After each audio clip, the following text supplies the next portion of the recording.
born and raised actually in Methodist church. That's what I grew up with. My grandma was a faithful, every Sunday you go to church, you go to Sunday school, and then go to the service afterwards. And my mom was a single mom from the time that I was 7 until she met my stepdad, I think whenever I was 10. So we would spend summers with my grandma, and so that was a faithful thing. You got up, you went to church, and then through high school I was like, well, let me kind of branch out a little bit. I did a non-denominational church for a while, and it just wasn't ever like the same for me. Like, to me, a Methodist church, they feel like home.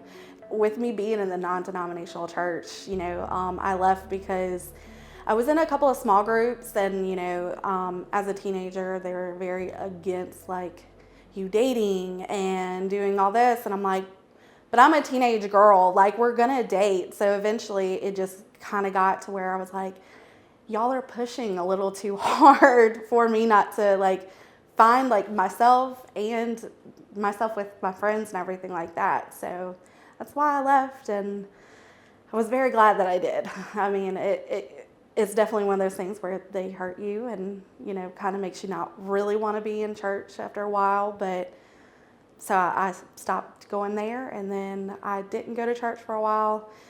I think that, always kind of brings you down a little bit. You don't realize it until you go back into being in the faith and everything. And then whenever I met Paul, I got back into church. He got back into church, and I started coming to Blackwater. Angie she wasn't even an associate pastor yet. She had just started like coming here. And then whenever she started the table, that's whenever I really connected with Valerie. Valerie was very much like one of those that comes out and, she sees that you're new and she's like, I'm going to be with you. So she came and introduced herself, and then it actually turned out that one of my coworkers and Valerie worked together at one point at the same location. And so that was something we also kind of like bonded on.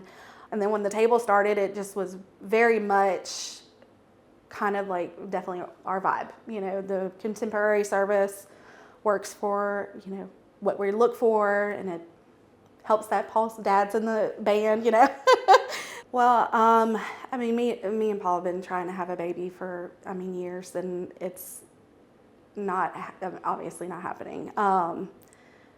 So that's been a struggle for sure, but finding like friends in the church. So like, a lot of people know I'm close with Valerie and Christine, and just finding them too, like they've definitely helped me get through a lot of it. I will say it's definitely one of those things that's hard not to lose your faith in, because especially whenever you start to see other people and friends and family getting pregnant and having kids, and you're the one that's not.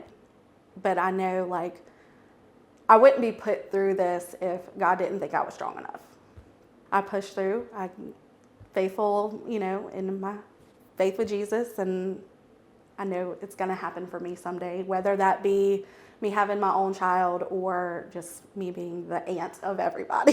So my youngest brothers, I have 3 brothers, and my youngest and his wife, they had been trying for a while as well, but we had just found out that they are pregnant now. So, and I was like, I am more than happy for them. Yes, it definitely sucks, especially when I think for it to be like my older brothers, it's a little more like acceptable in my mind because like they're older, they've been married for a while, it's okay.